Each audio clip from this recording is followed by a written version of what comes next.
сега в момента ще започнем от най-малката цена до най-голямата. Да. Сега, първите са римските свещи, което е тази най-евтина от всички. Те струва 7 лева.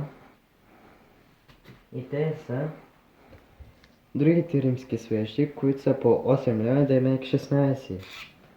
И после започваме от кутиите, тези трици.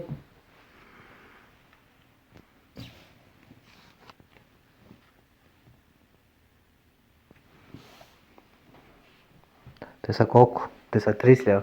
Да, те са по 10. И после започваме Едната с... 10 лева, Да. общо 30 лева имаме. Да.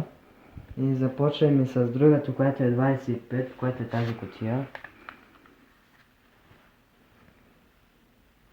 Тя 25 лева. Да. И после започваме с тази кутия, която е 30 лева. Випа. 25 стрела, да. И после започваме с тези фойерверки. Значи, тези хора, вижте колко са дълги. Може да ги видите. Ете. Много са дълги. И колко пари струват?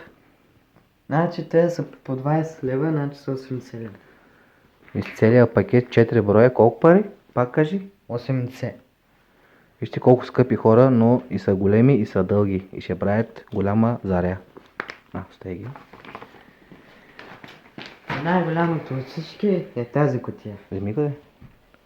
Пегас. Пегас. Я обърни. Тази е с 100 изстрела.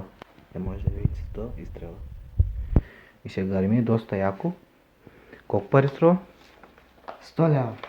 100 лева. И общо колко пари имаме? 288 лева. Дай сега па да кажем само цените и те с той ръка покажи. Значи това е 7. Имаме две римски свещи още. По Те 8 са лева, 16. 16 лева. Тези малките три кутии 10 лева. Общо 30 лева. Да. И после тази кутия 25. Да.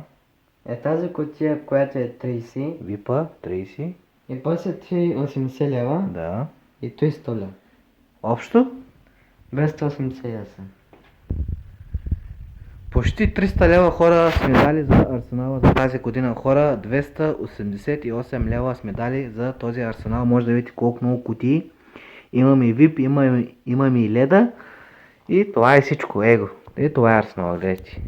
Его. Започваме от тук и до тук. Мисля, че най-големия арсенал за сега тази